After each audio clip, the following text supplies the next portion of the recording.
دنیا کو اللہ تعالیٰ نے عمل کی جگہ بنایا ہے، دارالاسباب بنایا ہے، نیکی کرنے بھیجا ہے، حقوق العباد ادا کرنے ہمیں بھیجا ہے، یہاں بیٹھ کر اپنی جنت کی تیاری کرنے کے لیے بھیجا ہے، دوزخ کی آگ کو ٹھنڈا کرنے کے لیے بھیجا ہے۔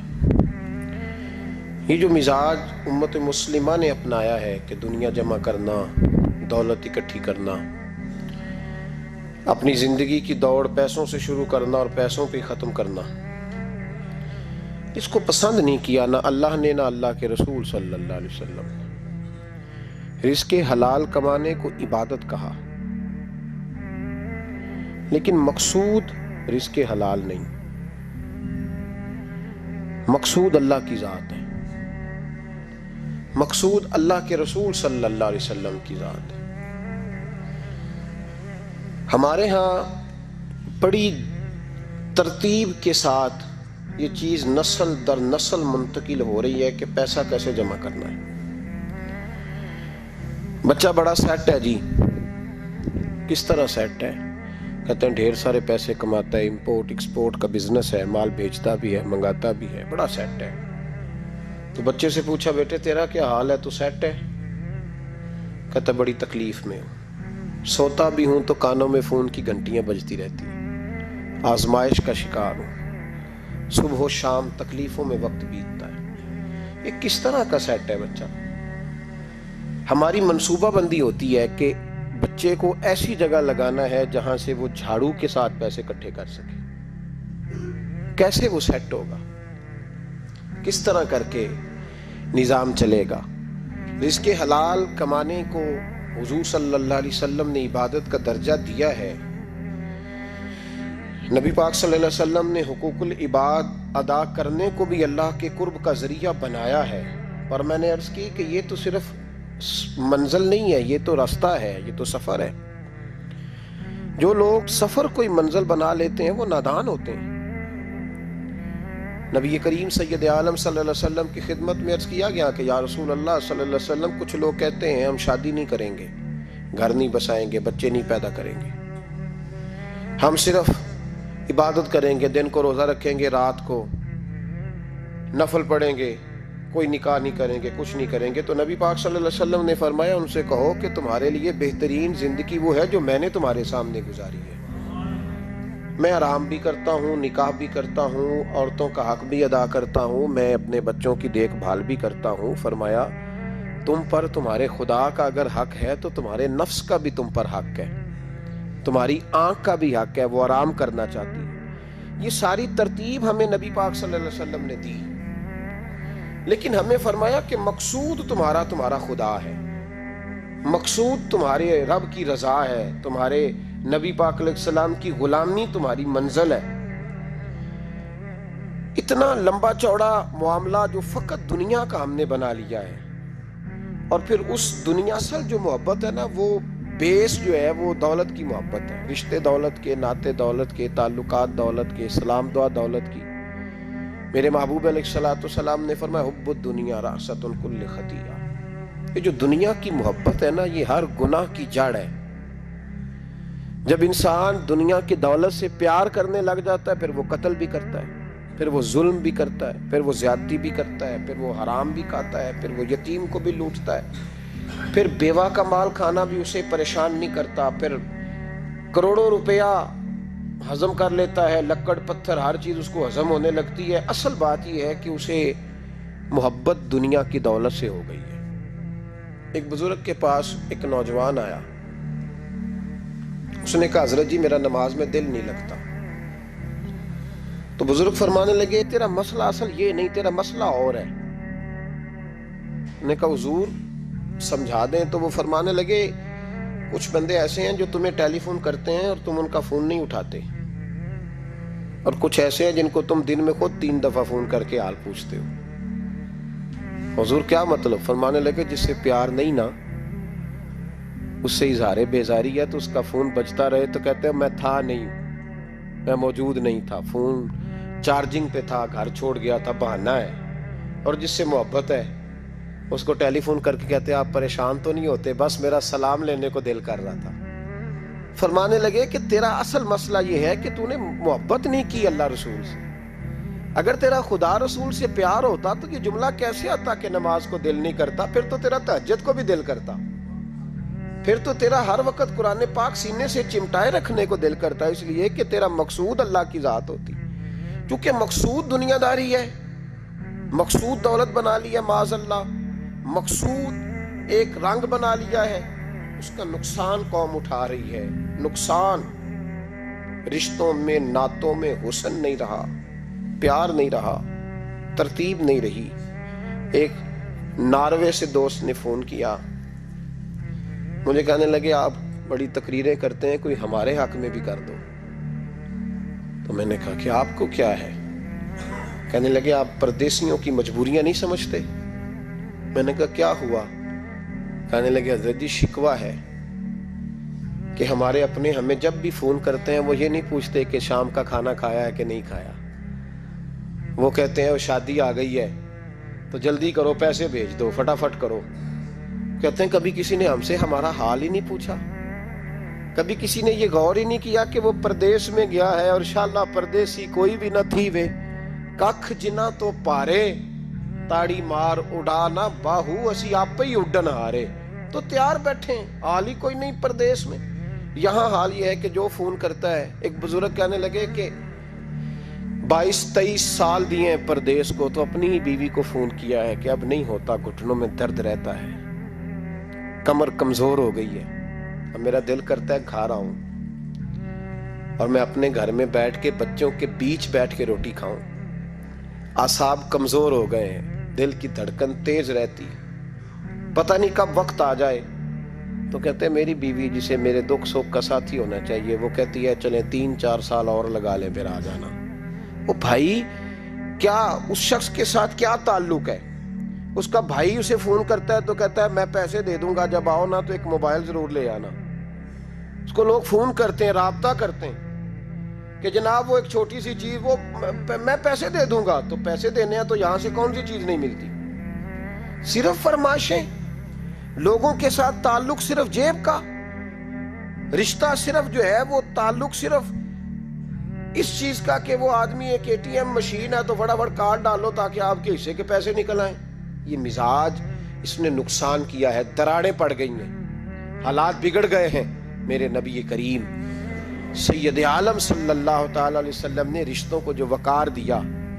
امام غزالی رحمت اللہ تعالی علیہ نے لکھا ہے مکاشفۃ القلوب میں، فرماتے ہیں کچھ لوگ قیامت کے قریب آئیں گے جن کے نبی پاک صلی اللہ علیہ وسلم نے نشاندہی کی ہے، ان کے پاس کوئی شخص نہ بیٹھے ورنہ اس کا دل کالا ہو جائے گا. کہا حضور وہ کون سے؟ تو فرمانے لگے نبی پاک نے کچھ لوگ بتائے ہیں، ان کے پاس نہیں بیٹھنا. کون سے؟ مصطفیٰ کریم نے فرمایا یحبون الدنیا وینسون الآخرہ، جو دنیا کو سے پیار کرنے لگے اور آخرت کو بھول جائے. امام صاحب فرماتے ہیں ان سے دور رہنا، دل کالا ہو جائے گا.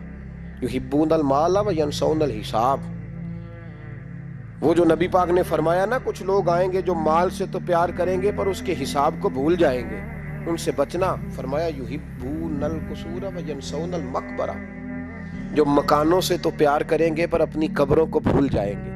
اور فرمایا ان لوگوں سے بھی بچ کے رہنا، ان سے بھی پرہیز کرنا کہ جو لوگ یحبون الخلق وینسون الخالق، جو لوگ مخلوق سے تو پیار کریں گے، بندوں سے بڑا پیار کریں گے لیکن اپنے رب کو بھول جائیں گے، ان لوگوں سے بھی بچیں. ایسے لوگوں سے نبی پاک صلی اللہ علیہ وسلم نے نشاندہی کی، ان سے بچیں. تعلقات میں خلوص ہوتا ہے، جب کوئی آپ کی غربت سے پیار کرتا ہے تو وہ آپ کا اصل دوست ہوتا ہے.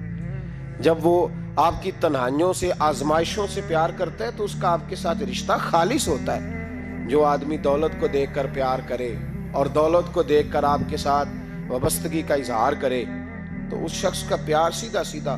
میرے رسول پاک سید عالم صلی اللہ علیہ وسلم نے ہمیں استغنا کا حکم دیا ہے، بے نیازی کا. یہ دنیا داری میں الجھنا، دنیا کے بن کے جینا، دنیا کے ہو کے رہنا. آپ یقین کریں سارے رشتے، میں نے سعودی عرب میں پیر دیکھے، پیر مریدوں کی لسٹیں لے کے جاتے، ان کو ٹیلی فون ہوتا ہے تمہارے پیر صاحب آ گئے ہیں، تم بھی پہنچ جاؤ، ٹھنڈی بوتلیں لے آنا آتی دفعہ. وہاں وزن اٹھایا نہیں جاتا واپسی پہ. ہمارے کئی سنگی ناراض ہو گئے، حضرت آپ آتے ہیں تو آپ بتاتے نہیں. تو میں کہتا ہوں یہاں بھی یہی کام کرنا ہے، ہم تو اپنے گناہوں کی معافی لینے آئے ہیں، تو ہم جس کام آئے ہمیں کرنے دو، کیوں الجھاتے ہو؟ وہاں جا کے بھی جہاں خالصتاً انسان کا رجوع اللہ کا وقت ہے، وہاں بھی وہی حالات پیدا ہو گئے، ہر طرف دنیا داری. اور یہ پیروں کی بات کرتا ہوں تو آپ بڑے مسکراتے ہیں. میں نے بڑے بڑے مفت خورے دیکھے ہیں، بڑے بڑے، یہ ہر طبقے میں ہوتے ہیں، ہر طبقے میں. ایک صاحب مجھے ایئرپورٹ پہ ملے، کہنے لگے جی کتنے دن رہا ہوں، ماشاءاللہ ایک دن بھی روٹی جیب سے نہیں کھائی. میں نے کہا بڑے کامیاب ہو کے آ رہے ہیں آپ، یہ تو بات باعث فخر ہے. جا کے کسی اخبار میں فوٹو چھپاؤ. کہنے لگے جی بڑے دوست، بڑے سنگی، بڑے بد، کوئی ادھر سے کوئی چیز لے کے آ رہا ہے ادھر سے. تو میں نے کہا یہ کوئی فخر والی بات ہے، کوئی بتانے والی بات ہے؟ تو اللہ کی بڑا ہے جی. بھئی مفت خوری کا مزاج اور توجہ رکھنا کہ اب اس سے مجھے کیا مل سکتا ہے، اور اگر کوئی نہیں لے کے آیا واپس گیا تو شکوہ کرنا، دیکھو چل کے آ گیا، اس کو خبر ہی نہیں کہ جاتے دفعہ چلو بندہ 6 بوتلیں لے جائے، کیا فرق پڑتا ہے. یہ کمزور ذہن ہے، یہ دنیا داری ہے، یہ نفس پرستی ہے، یہ پیسے کی غلامی ہے. میرے نبی پاک صلی اللہ علیہ وسلم نے فرمایا جو رب کے بندے ہوں گے ان کے قیامت کے دن چہرے چمک رہے ہوں گے. تو یا رسول اللہ صلی اللہ علیہ وسلم اس کے علاوہ بھی کچھ بندے ہیں؟ فرمایا لعن عبد الدنیا وعبد الدرہم. فرمایا کچھ دنیا کے بندے ہیں، کچھ درہم کے بندے ہیں. ترجمہ یوں کر لو کچھ ڈالروں کے بندے ہیں. یہ حدیث مشکات میں موجود ہے. ڈالر کے، ریال کے، لاکھ کے، کروڑ کے بندے. حضور وہ کون ہے؟ فرمایا لعن عبد الدنیا وعبد الدرہم. جو دنیا کا اور دولت کا بندہ بنے وہ لعنتی ہے، ملعون ہے. یہ خدا کا بندہ رہا ہی نہیں، یہ پیسوں کا بندہ بن گیا ہے، دولت کا بندہ بن گیا ہے. اس کا معیار بدل گیا ہے. حضرت سالم بن عبداللہ بن عمر، حضرت عمر فاروق کے پوتے تھے، کعبے کا طواف کر رہے تھے. طواف مکمل ہوا، 8واں استلام کر کے مقام ابراہیم کے پاس نماز پڑھنے لگے تو خلیفہ وقت کا آ گیا، گورنر. السلام علیکم کے بعد اس نے فوراً بات چھیڑی، کہنے لگا حضور کوئی حکم ہو تو بتائیے گا. تو آپ کہنے لگے تو بڑا ہی بیوقوف ہے یار، تجھے کس نے گورنر بنایا؟ بڑا تو بیوقوف ہے، تجھے تو سلیقہ ہی نہیں بات کرنے کا. حضور کیا ہوا؟ فرمانے لگے خدا کے گھر میں آ کے اور کعبے کے سامنے کھڑے ہو کے میں بندوں سے سوال کروں، یہاں آ کے بھی بندوں سے مانگوں، تو بڑا ہی بیوقوف ہے. سامنے اس کا گھر ہے، سامنے اس کا گھر ہے بیت اللہ اور حجر اسود اور مقام ابراہیم اور مقام ملتزم، اور یہاں بھی میں بندوں سے مانگوں. کہتا ہے مجھے بھی کبھی کسی نے ڈانٹا نہیں تھا، میرے بھی پیروں تک پسینہ نکل گیا. تو میں مسجد الحرام سے باہر نکل کے، یوں سمجھ لیں کہ جب لوگ باب عبدالعزیز سے یا باب فہد سے باہر آ جاتے ہیں، کہتے ہیں باہر نکل کے نا میں کھڑا ہو گیا. میں نے کہا چلو فارغ ہو کے آتے ہیں تو بات کرتا ہوں. حضرت فارغ ہو کے آئے تو میں نے کہا حضور اب تو بیت اللہ سامنے نہیں، اب بھی کوئی سوال کرے. تو فرمانے لگے اچھا ضروری ہے؟ کہا حضور ضروری ہے. تو فرمانے لگے چل پہلے بتا تجھ سے دین مانگوں کہ دنیا مانگوں، بول. تو کہنے لگا حضور میرے پاس تو دنیا ہی ہے، دین تو آپ کے پاس ہے. جب یہ جواب دیا تو حضرت سالم چلنے لگے اور چلتے چلتے فرمانے لگے جا اپنا کام کر، دنیا تو میں نے اس سے کبھی نہیں مانگی جس نے دنیا بنائی ہے، میں نے اس سے نہیں کبھی مانگی، تو تو کیا حیثیت رکھتا ہے؟ میں نے تو اس سے بھی جب بھی مانگا ہے یا اس کا قرب مانگا ہے یا اس کے رسول کی غلامی مانگی ہے، تو اس سے نہیں مانگتا جس نے بنائی ہے. تو کیا دے سکتا ہے؟ تیری کیا حیثیت ہے؟ تو بھائی ان لوگوں نے قریب پھٹکنے نہیں دیا، ان کے قریب یہ چیز آئی نہیں، بے نیاز لوگ تھے، توجہ ہی نہیں تھی. حضرت محبوب سبحانی غوث اعظم شیخ عبد القادر جیلانی رضی اللہ تعالیٰ عنہ، آپ ایک کاروبار بھی کرتے تھے، تو آپ کا کچھ مال آ رہا تھا جہاز کے ذریعے. ایک بندے نے خبر دی کان میں حضور جہاز ڈوب گیا. فرمانے لگے الحمدللہ الحمدللہ. ڈوب گیا جناب، یہاں جہاز ڈوب جائے تو بندہ بھی ڈوب جاتا ہے. کہتے ہیں صاحب انتقال کر گئے، 10 لاکھ کا نقصان ہو گیا تھا، مال ڈوب گیا پورا جہاز ہی. فرمایا الحمدللہ، اور تم نے جلدی کی خبر دینے میں سبق پڑھا رہا تھا، کیوں مجھے دخل اندازی دی تم نے میرے کام میں، کیوں دخل اندازی کی؟ سب الحمدللہ. تھوڑی دیر کے بعد اس نے پھر کان میں کہا حضور وہ غلط خبر تھی، جہاز بچ گیا. فرمانے لگے الحمدللہ. پھر شاگردوں سے کہنے لگے میرا چہرہ دیکھ رہے تھے پہلی خبر کے بعد بھی، اس خبر کے بعد بھی؟ کہا حضور دیکھ رہے تھے. فرمایا کوئی تبدیلی تو نہیں آئی؟ کہا حضور نہیں. فرمانے لگے شکر الحمدللہ، رب نے میرا دل دولت سے نہیں جوڑا، اپنی ذات کے ساتھ جوڑ کے رکھا ہوا ہے. تبدیلی تو نہیں آئی. یہاں تو ٹینشن ہی ٹینشن ہے, ڈپریشن ہی ڈپریشن. اور بات کس کی ٹینشن ہے؟ پیسے کوئی نہیں, دولت کوئی نہیں. کوئی چکر چل جائے نا کبھی, اس سے بھی کبھی پوچھ جس کے پاس ہے وہ تجھ سے زیادہ غریب ہے. اس سے کبھی پوچھ, وہ تجھ سے زیادہ آزمائش میں ہے. غریب شہر تو فاقوں سے مر گیا, لیکن امیر شہر نے ہیرے سے خودکشی کر لی. اس کو بھی تو پوچھ اس کا کیا حال ہے. دانش منداں دا کم نہیں, دل دنیا نہ لانا, اس ووٹی کئی خامد کیتے, تے جو کیتا سو کھانا. یہ تو کام ہے اس کا. بڑے آئے بڑے چلے گئے, بڑے آئے بڑے نکل گئے, توجہ ہی نہیں, مزاج ہی نہیں. حضرت مولا علی شیر خدا, علی المرتضی, امام الاولیاء, صاحب صدق و صفا, داماد مصطفیٰ صلی اللہ علیہ وسلم, اسد اللہ, حضرت علی شیر خدا رضی اللہ تعالیٰ عنہ کوفے کے چوک میں کھڑے تھے تو کہہ رہے تھے یار میری نہ طامت پرانی ہو گئی ہے, یہ میں نے زرہ بیچنی ہے, کوئی بندہ مجھ سے خرید لو تاکہ میں نئی طامت لے لوں. ایک بندہ کان میں کہنے لگا حضور طامت کے پیسے بھی نہیں. فرمانے لگے پیسوں کو چھوڑ, علی کا سینہ دیکھ, اللہ نے ایمان کی دولت سے بھرا ہوا ہے. پیسے اہمیت نہیں رکھتے, ان کی وہ اہمیت نہیں جو دنیا نے بنا لی. فرمایا ضرورت نہیں تھی, اب ذرا احساس ہوا ہے کہ زیادہ ہی پھٹ گیا ہے, پردہ نہیں صحیح طرح پورا کرتا, تو میں نے کہا چلو زرہ بیچ کے نیا لے لے. ضرورت نہیں, مزاج نہیں, طبیعت نہیں, انہوں نے ماحول نہیں بنایا. ہمارے تو ہاتھ ہو گئی, اتنا بری حالت ہے کہ ناقابل برداشت. حضرت عمر فاروق رضی اللہ تعالیٰ عنہ صحابہ نے مسجد نبوی میں بیٹھ کے میٹنگ کی. عمر کی تنخواہ بڑی تھوڑی ہے مال غنیمت میں سے, اب تو عمر کے پوتے بھی ہیں, نواسے بھی ہیں, رشتہ داریاں بھی ہیں, تعلق بڑھ گئے ہیں, اور عمر فاروق بوڑھے بھی ہو گئے. میٹنگ ہوئی مسجد میں, اس طرح کریں کہ عمر کا کچھ تھوڑا سا نا مشاعرہ, کچھ تنخواہ, کچھ خدمت, کچھ وظیفہ بڑھا دیں. بات طے ہو گئی. جب مکمل ہو گئی تو کہنے لگے یہ بتاؤ شیر سے بات کس نے کرنی ہے,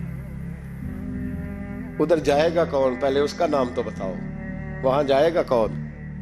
تو انہوں نے کہا یہ تو ہم نے سوچا ہی نہیں, بات تو بڑی تگڑی ہے, عمر سے کون بات کرے گا, یہاں جتنا مرضی تگڑا پیر ہو آپ نذرانہ لے کے جائیں, مسئلہ ہی کوئی نہیں. ابھی کسی کو کہنا پڑا ہے تو کہتے ہیں جناب کون بات کرے گا.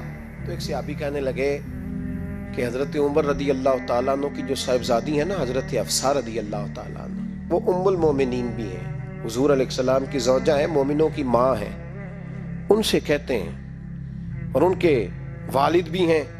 تو حضرت حفصہ سے کہا تو جناب حفصہ چل کے گئیں حضرت عمر کے پاس, جا کے کہا ابا جی ایک بات کرنی تھی. انہوں نے کہا بیٹے کرو. تو ان کو بھی پتا تھا نا جاہو جلال کا. کہنے لگے ابا جی مسجد نبوی میں صحابہ کی میٹنگ ہوئی ہے, ایک ہی محلے میں ایک ہی شہر میں لوگ رہتے ہیں تو ایک دوسروں کی خرچوں کا ضروریات کا پتہ ہے. کہتی ہے میں نے پس منظر سارا کر کے بات کی, میں نے کہا سب کو پتہ ہے کہ آپ کے خرچے بڑے بڑھ گئے ہیں, تو مجھے نا انہوں نے حضور کی زوجہ سمجھ کے, قابل احترام سمجھ کے میری ذمہ لگایا ہے کہ تھوڑے سے پیسے آپ کے بڑھانے ہیں. تو حضرت عمر فاروق رضی اللہ تعالیٰ عنہ کی صاحبزادی کہتے ہیں عمر کو اتنا جلال آیا کہ اٹھ کے کھڑے ہو گئے. کہنے لگے حفصہ ان لوگوں کے نام بتا, میں انہیں دروں سے ماروں گا, اور اس طرح ماروں گا کہ ان کی کمر پہ نشان پڑے, ان کی کمروں پہ نشان پڑے, اس انداز میں درے ماروں گا کہ مجھے زخم نظر آئیں. ابا جی اتنا جلال کس بات کا, سادی سی بات ہے. تو سیدنا عمر فاروق رو پڑے, کہنے لگے سادی سی بات ہے, میرے لیے مسجد نبوی میں بیٹھ کے میٹنگ ہوتی رہی کہ عمر کو دولت دینی ہے. لوگوں نے یہ مجھے سمجھ لیا ہے, مسجد نبوی میں بیٹھ کر میرے لیے یہ میٹنگ ہوتی رہی کہ عمر کو پیسے دینے ہیں, اس کو دولت کے ساتھ ہم نے نواز رہے. مسجد نبوی میں میرے لیے کس کو یہ جرت ہوئی. فرمایا حفصہ کاش کہ تو میرے پاس پیغام لے کے نہ آتی, کوئی اور آتا اور پھر میں اسے دروں سے مارتا. حضرت حفصہ کہتی ہے میں خاموش ہوئی تو میری طرف دیکھ کے فرمانے لگے بتا نا, تو نبی پاک کے گھر میں رہتی تھی, میرے مصطفیٰ کا طریقہ کیا تھا, کرنا بات اس طریقے پہ میرے ساتھ گفتگو کر. تو حضرت حفصہ کہتی میں رو پڑی. میں نے کہا ابا جی غلطی ہو گئی, آئندہ نہیں کروں گی. بھائی معیار بنایا ہوا تھا, آپ یقین کریں ہمارے تعلقات, آپ شادی پہ دیکھ لیں جو غریب رشتہ دار ہے اسے کون بنانے جاتا ہے, لیکن ساری برادری کٹھی اس کے دروازے پہ بیٹھی ہے، جس نے آنا ہے تو کچھ لے کے آنا ہے۔ ہر چیز دولت میں تلے گی، معیار ہی دولت بن گیا ہے، مقصود ہی دولت بن گیا ہے۔ اس پیسے نے، اس دنیا داری نے، دنیا دار پجاری زر دے کتیاں دے گل ٹلی ہو، اتنا سخت رویہ لوگوں نے اپنا لیا، رشتوں کا تقدس نہیں رہا۔ ایک مجلس میں نے ایسا رنگ بھی دیکھا، ایک ایسا شخص جسے میں ذاتی طور پہ جانتا ہوں کہ عالم بھی ہے، پرہیزگار بھی ہے، نیک بھی ہے، وہ بھی بیٹھا تھا اور اس کے ساتھ ایک سیٹھ بھی بیٹھا تھا، لیکن جو لوگوں کا عقیدت کا رشتہ اس درویش کے ساتھ ہونا چاہیے تھا وہ سیٹھ کے ساتھ تھا۔ تو میں غور کر رہا تھا کہ یار قوم کا ذہن کس طرح کا ہو گیا، صرف اس کے ہاتھ میں پیسے، صرف دولت مند ہے، اس آدمی کی درویشی بھی گئی، علم بھی گیا، تقویٰ بھی گیا، صرف پیسے نہیں ہے اس کے پاس تو وہ کونے میں لگا ہوا ہے اور اس سے لوگ باج باج کے سلام۔ اور میں کہا کرتا ہوں عقیدت کا پتہ چلتا ہی تب ہے جب اجتماع ہوتا ہے۔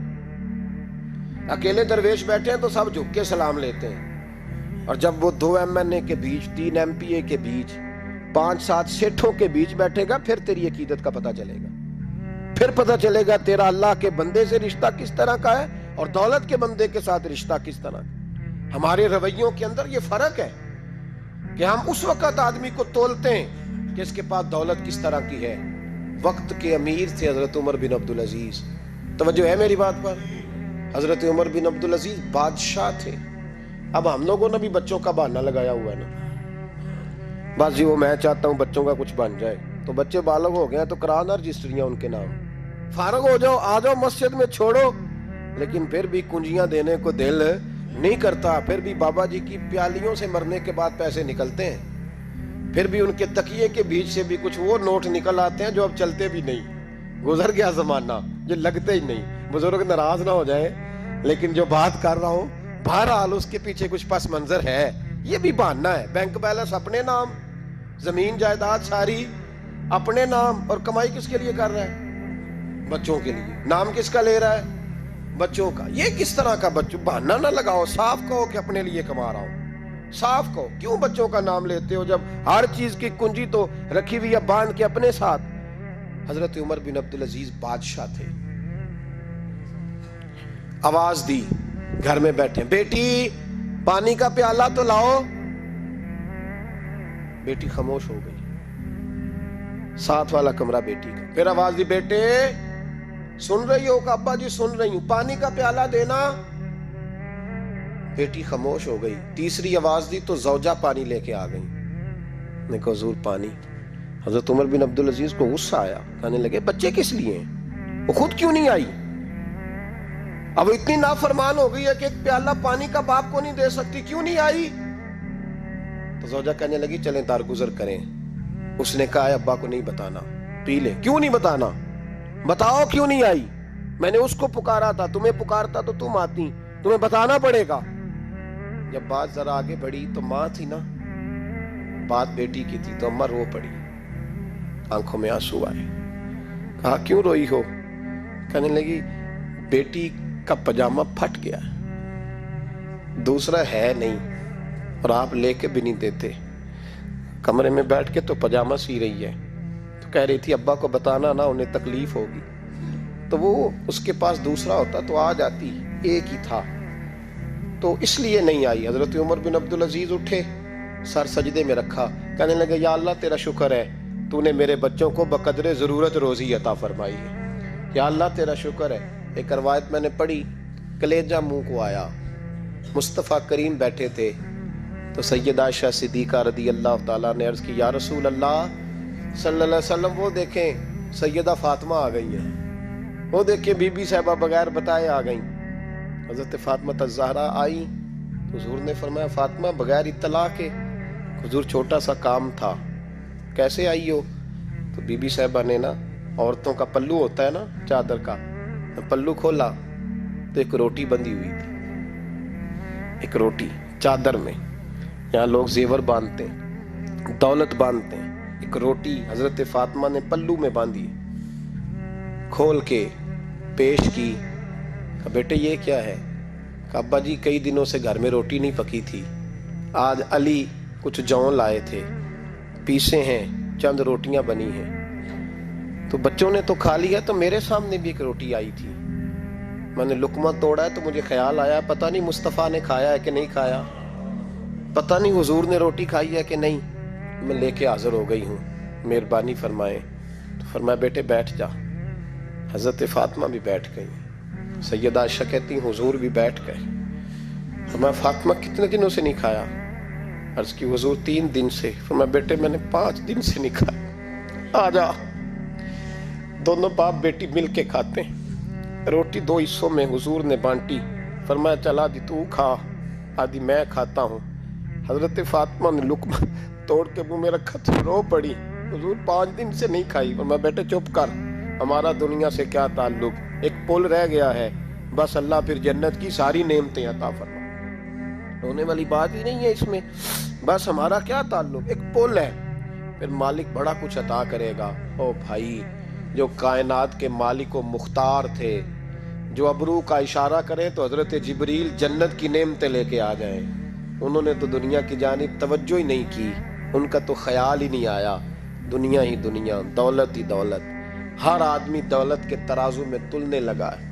اب تو کلیجہ پھٹتا ہے، اب تو لوگ پوچھتے ہیں، اور میں کبھی کبھی بڑا مجبور ہوتا ہوں، آزمائش میں آ جاتا ہوں، لوگ کہتے ہیں جناب آپ سے کچھ قرآن کی آیات سننی ہے، آپ کتنے پیسے لیں گے؟ کچھ حدیثیں سننی ہیں، کیا اس کا معاوضہ ہوگا؟ آپ سے اس نبی کا نام سننا ہے جس کا آپ کھاتے ہیں، جس کے نام پر آپ نے عزتیں لی ہیں، ان کا نام سننا ہے، آپ کا ریٹ کتنا ہے، آپ کتنے میں بیچیں گے؟ وہ نعت جو غذا ہے وہ کتنے میں بکے گی؟ جب دنیا داری کا یہ اشر ہو جائے کہ وہ رسول اگر ان کا نام نہ رہے تو ہماری سانسیں ہی نہ چلے، ان کا نام بھی جب اس طرح کمرشل کر کے لیا جائے اور اس طرح وہ چیزیں بھی ریٹ میں آ جائیں، تو بھائی اس سے بڑی اور دنیا داری کیا ہوگی؟ میرے رسول کریم سید عالم نور مجسم صلی اللہ علیہ وسلم نے اس دنیا کو محبوب نہیں رکھا، قاری نہیں بنایا، ماحول ہی نہیں بنایا۔ حضرت عیسیٰ علیہ السلام کی 450 سال عمر، کتنی؟ 4.5 نہیں، میں نے کہا 450 سال حضرت عیسیٰ نے شادی نہیں کی، گھر ہی نہیں بنایا، ایک پیالہ ہوتا تھا پانی پینے کا اور ایک تکیہ ہوتا تھا۔ ایک دن ایک بندے کو دیکھا کہ وہ بازو کا تکیہ بنا کے سو رہا ہے، تو حضرت عیسیٰ نے وہ تکیہ بھی خیرات کر دیا، کہنے لگے اس کے بغیر بھی کام چل جائے گا۔ ایک پیالہ تھا پانی پینے کا، ایک دن دیکھا ایک آدمی چلو میں پانی پی رہا، تو وہ پیالہ بھی اللہ کے راستے میں دے دیا، کہنے لگے اس کے بغیر بھی کام چلتا ہے۔ کسی نے کہا نکاح کیوں نہیں کرتے، گھر کیوں نہیں بساتے؟ تو فرمانے لگے 450 سال تو عمر ہے، اللہ کو راضی کروں کہ گھر بساؤں، سجدے کروں یا میں دنیا داری کروں؟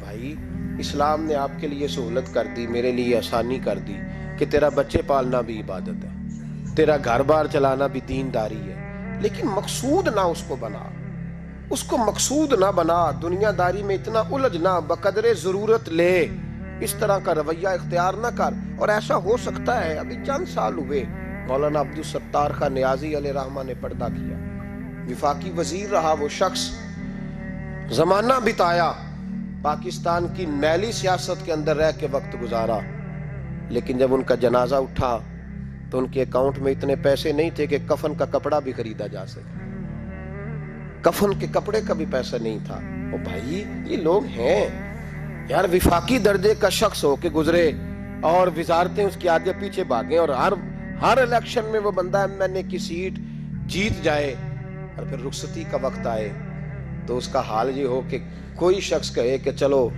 250 اکاؤنٹ سے نکلا ہے تو باقی مجھ سے لے لو تاکہ کفن کا بندوبست ہو سکے۔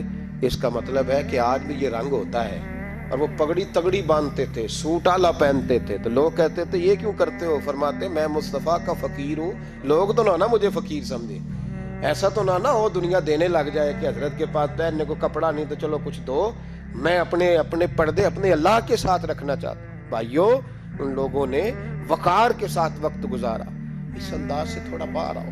اپنے ساتھ ہم نے اتنی زیادتی کر لی ہے، اتنا ظلم کر لیا کہ سوائے دولت کے، سوائے دنیا دار، خالص وہ روحانی سلسلہ طریقت کا، تصوف کا، وہ بھی سارا اسی۔ حضرت ابو الحسن خرقانی درویش تھے، محمود غزنوی بادشاہ وقت تھا، کہتا میں دعا کرانے گیا تو میں نے وہی سمجھا جو سب کے بارے میں سمجھا جاتا ہے، گفٹ پہلے لے گیا، میں نے کہا 2 تھیلیاں شرفیوں کی لے جاتا ہوں، بابا دعا صحیح کر دے گا، نذرانہ نہیں سود ہے پیران حرم کا۔ تو کہتے ہیں 2 اشرفیوں کی تھیلیاں پہلے لے گیا کہ رکھوں گا تو بابا میرے حق میں نرم ہو جائے گا۔ میں نے وہ اب ذہن یہ بنا کے گیا تھا، حضرت اب کیا کر رہے ہیں، جمعے کا دن تھا تو کچھ سالکین طریقت مریدین جھاڑو لگا رہے تھے، تو سر میں کھجلی ہوئی تو پگڑی اتار کے ایک مرید سے کہنے لگے دیکھ کہیں جمعے تو نہیں پڑ گئی؟ تو ایک جمعے دیکھ رہا ہے، وہ کہتا ہے میں جمعے دیکھ رہا تھا، حضرت نے سر جھکایا ہوا تھا تو محمود غزنوی داخل ہو گیا، تو جو جمعے نکالنے والا کہنے لگا او ہو، فرمانے لگے کیا ہوا؟ کہا حضور بادشاہ آ گیا۔ کہنے لگے چھوڑ، بادشاہ تو آتے جاتے رہتے ہیں، میں نے سمجھا تھا کوئی تگڑی سی جوں تیرے ہاتھ لگ گئی ہے، تو نے تو اس طرح کر کے شور مچایا جیسے بڑا کوئی انقلاب، بادشاہ آتے جاتے رہتے ہیں، بندہ یہ کیا ہو گیا، جوں دیکھ دھیان سے۔ تو محمود کہتا ہے میں تو دنیا دار قسم کا صوفی سمجھ کے آیا، تھیلیاں بھی شرفیوں کی رکھیں، تو بابا جی سے دعا کے لیے کہا میں سومناتھ کے مندر فتح کرنے جا رہا ہوں، دعا کرنا۔ تو بابا جی نے اندر سے کرتا منگایا، کہنے لگے یہ میں نے ابھی اتارا ہے کپڑے بدلنے کے لیے، جب بڑی مشکل پڑ گئی تو کرتا سامنے رکھ کے دعا مانگنا، اللہ اس کے وسیلے سے فتح عطا کر دے گا۔ جو مشکل ہوگی تیری تر دامنی پہ شیخ ہماری نہ جائیے، ہم دامن نہ چھوڑ دے تو فرشتے وضو کریں۔ اور اقبال کہنے لگے نہ تیگ و تیر میں نہ لشکر و سپاہ میں ہے، جو بات مرد کلندر کی بارگاہ میں ہے۔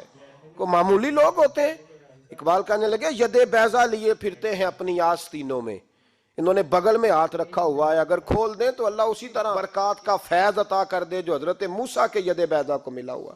کو معمولی لوگ ہوتے ہیں، غبار آلود سمجھ کر حکارت سے نہ دیکھ ان کو، انہی کی ٹھوکروں سے سلطنت بنتی اور بگڑتی ہے۔ یہ تگڑے لوگ وہ علیحدہ بات ہے کہ جڑے محرم راز حقیقت دے، وہ راز حقیقت کھول دے نہیں، تے جنہ ویکھیا نہیں ہو کرن گلاں، جنہ ویکھ لیا ہو تے بول دے ہی نہیں۔ یہ بات علیحدہ ہے کہ وہ بیان کرنا پسند نہیں کرتے، پردوں میں چھپے رہتے ہیں، ورنہ تو اللہ نے بڑے اعزازات دیے ہوتے ہیں۔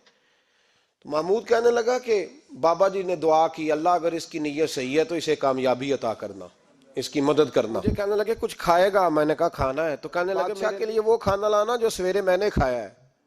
تو میں نے کہا پیروں کا لنگر ہوگا، چھوٹے گوشت کی یخنی میں انہوں نے روٹیاں بریک کر کے ڈالی ہوں گی، حضرت کی صحت ٹھیک نہیں رہتی، گھٹنوں میں درد ہے، تو میں تو یہ سمجھا تھا کہ کوئی دیسی گھی کی چوری آئے گی، لیکن ٹکڑا آیا ایک روٹی کا، آدھا خشک ٹکڑا، اور پانی کا پیالہ۔ تو کہتے ہیں میں نے اس کو کاٹ کے نا دانتوں کے ساتھ جب نگلنا چاہا تو یہاں اڑ گیا میرے گلے میں، کبھی اس طرح کا کھانا کھایا ہی نہیں تھا۔ تو کہتے ہیں حضرت نے دونوں شرفیوں کی تھیلیاں اٹھا کے میری طرف پھینکی، کہنے لگے جس طرح ہمارا کھانا تیرے گلے میں اڑ گیا، تیری دولت بھی ہمارے گلے میں اڑ جائے گی، اٹھ اور نکل، اللہ خیر کرے۔ کہتے ہیں میرے دل نے گواہی دی کہ یار یہ عام دنیا دار نہیں، یہ رب کریم کا بندہ ہے۔ کہتے ہیں اب جب میں پہلے انہوں نے کوئی لفٹ ہی نہیں کرائی جب گیا، اب جب میں جانے لگا نا اٹھ کے واپس، تو حضرت اٹھ کے میرا استقبال کیا، مجھے سواری تک چھوڑنے گئے، تو میں نے کہا حضور جب آیا تھا آپ نے منہ ہی نہیں لگایا، اور جب جانے لگا تو اتنا اعزاز۔ فرمانے لگے جب تو آیا تھا تو تو بھی تو یہی سوچ رہا تھا نا کہ 2 شرفیاں دوں گا تو بابا نرم ہو جائے گا، تو میں تجھے کیوں پروٹوکول دیتا؟ اب جاتی دفعہ تیرے دل نے بھی گواہی دی ہے کہ یہ کوئی دنیا دار نہیں، یہ رب کا بندہ ہے، تو رب کے بندے کے پاس آئے تو تیری عزت نہ کروں۔ عرض یہ کرنا چاہ رہا ہوں کہ اتنی لمبی چوڑی دنیا داری اس کو مقصود نہ بناؤ، یہ جب مقصود بن جاتی ہے تو بے کیف سجدے، بے سرور زندگی، کسی کا پیار نہیں رہتا۔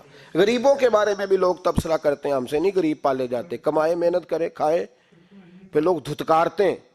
پھر لوگوں کے اندر سختی آتی ہے جب مقصود دولت ہوتی ہے، اور جب مقصود اللہ کی رضا ہوتی ہے پھر اللہ انسانوں کے دلوں کو نرمی عطا فرماتا ہے۔ اس کو مقصود نہ بناؤ، اس کو مقصود خدا کی ذات، اللہ کی ذات، فکر آخرت، قرآن سینے سے رہے، اور زبان پر جو چیز ہر وقت جاری رہے وہ رسول اللہ کا درود و سلام۔ باقی چیزوں کو مقصد نہ بنائیں، یہ دنیا مقصد بن گئی تو یہ زندگی کو کھڑا کر دے گی، جام کر دے گی، پھر آگے پیچھے کچھ نہیں ہوگا۔ پھر الہاکم التکاثر حتی زرتم المقابر، فرمایا لوگ دولت کے پیچھے اس طرح لگے کہ پھر انہوں نے قبریں دیکھ لیں۔